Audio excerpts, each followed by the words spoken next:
Hey everybody, it's Amanda Kate, part of your Lightworker support team.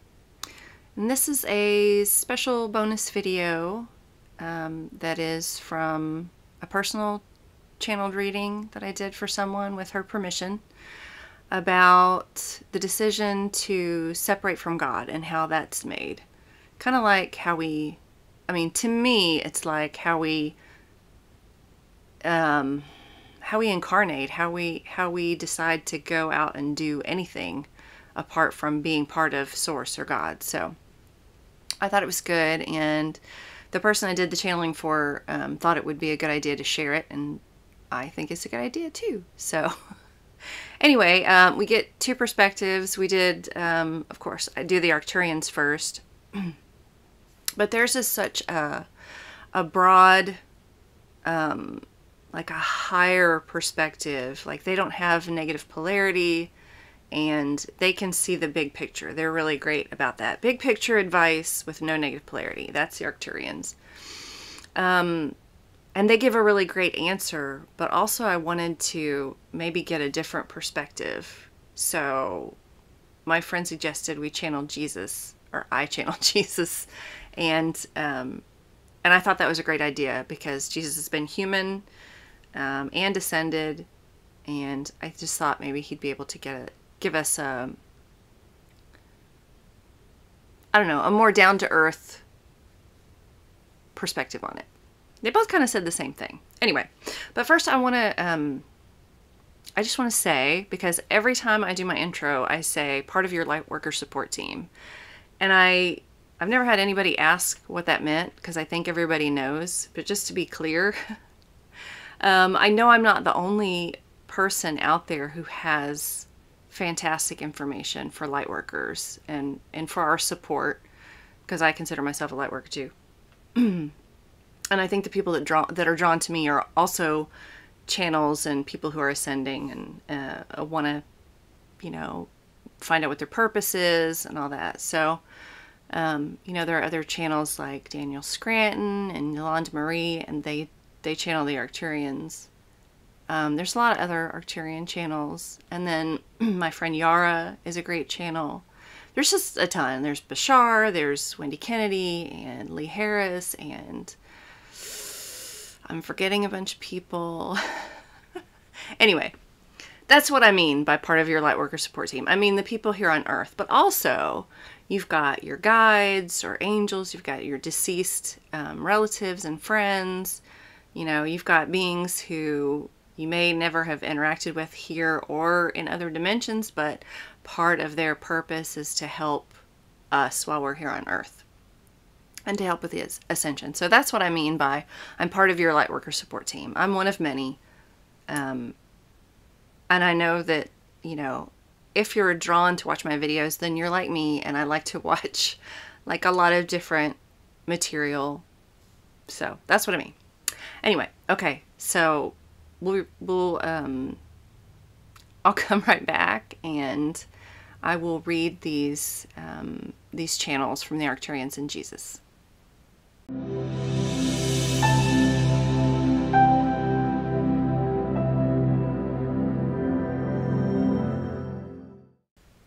Okay, so the first channel that I did is the Arcturians. And here's what they said. Dear one, we would explain the concept of God from our perspective. We are in a dimension where we understand that all energy is God. God, as energy, pervades all physical reality. When you perceive the idea of you as a soul splitting off from God, this is not quite correct from our perspective. What we see is more of an outreach or exploration. We do not see any separation from that which is God. Now, it may be that a part seems to separate and move in the opposite direction of its source, but it is not God saying, I think I will cut off this piece of me and toss it into space. I love how they put stuff sometimes. It simply allows itself to flow into any space-time it wishes in any given moment. Part of these, we will call them energetic strands, can also decide to enter a different space-time and incarnation, on Earth, for example.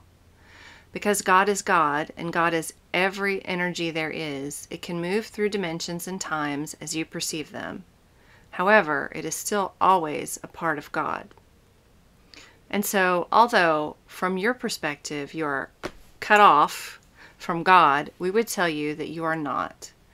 You are an energetic strand still attached to God, still a part of God. You are simply having an experience in which you don't remember you're a part of God all the time. And we would add that there is nothing that isn't a part of God all the time. What is needed is simply a perspective shift and a different lens with which to view your current dimensional awareness. God does not need a purpose. God simply is. Perhaps it is like you walking through the woods. Your foot may wonder, I love this, why am I having to step here and there and not somewhere else?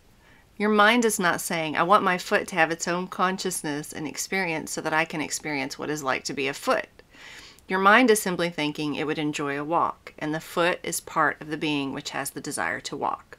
Does this make sense? We hope this helps you, and we thank you. I love their metaphors. They're so good.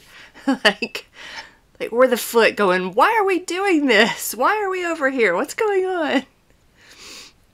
So I think that's a good, I mean, they're so good at big picture stuff.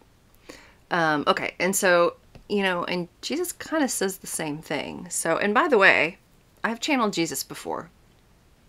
A long time ago, I channeled him to ask what he thought about Christmas and whether he thought it was like, did we wreck his, Christmas, doing Christmas in his name with all the commercialization and all that. And what I remember the most about him saying is he loved how we were kinder to each other at Christmas. Like, we would hold open doors for people more at Christmas. We would let people out in traffic more at Christmas. And he liked that part. That's all I remember. That video is like if you just go to my videos list and scroll and scroll and scroll, it's way back there. Some December, early, when I first started my channel. Anyway, okay. So let me read Jesus's take on, did I even read the question, you guys? How is the decision to separate from God made? Is God splitting us off and giving us a consciousness? Is it us deciding to offer ourselves up for God to have a life through us, or something else? I don't think I said that in the beginning. That's what the question is. Okay. Jesus says, when you see God as a person, it is easy to assume he has thoughts and feelings just like a human. And in fact, the Bible says he made us in his image. But God is not a person, and he does not think like a human. In fact, God is more of a feeling than anything. So, in a way, God does not make a decision to break off a piece of itself and send it out. Oh, in that way, not in a way. In that way, God does not do it. Okay. When you think of what you're made of, you somewhat understand that you're a part of God. But the big part that is missing is your understanding of the essence of what God is. And that is difficult to quantify in human terms. It's not really possible to break off a piece of God. And it's not really even possible to separate any part of God at all. The only thing you can do is to create a mechanism for forgetting that you're a part of God. And that is what we do on earth. You are remembering, as I did, that we are all a part of God. And when you begin to think of what that means, you come up with ways to understand that. Your questions make perfect sense. How I would explain is that we are still in another place, connected to or a part of God. But we have allowed our human selves to be created so that we can learn, yet another way, that there is really no separation and that there are really no limits. One way that we are like God is that we are curious. We want experiences. We want to know what this or that is like, to live it.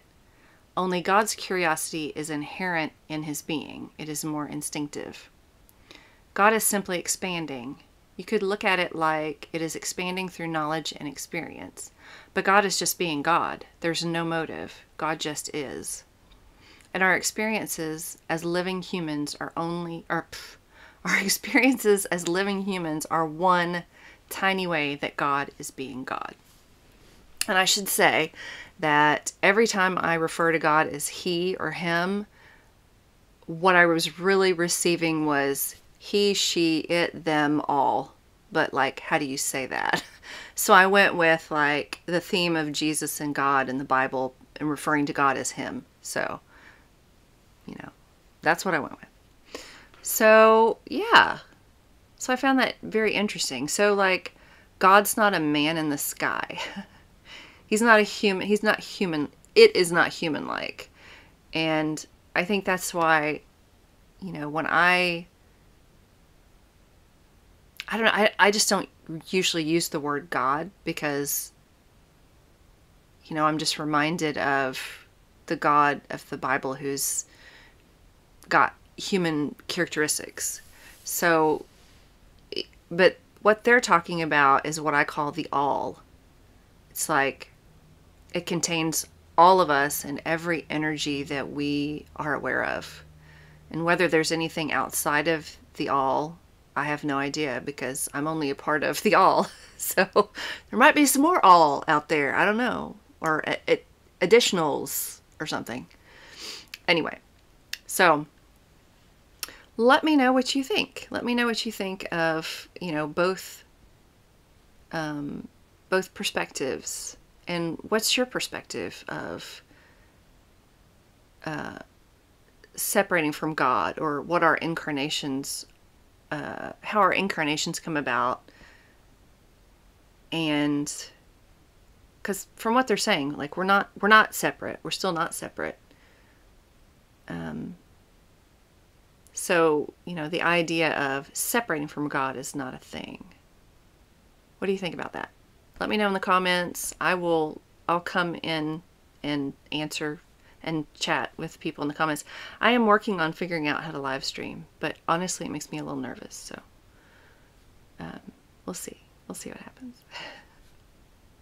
Okay, that's it for this. I'm going to do my monthly Q&A next, so look for that video. Also, I will probably upload them one after another. So anyway, hope you guys are having a great week. Hope you had a great spring, first day of spring yesterday. And I will see you in the next video. Much love. Bye.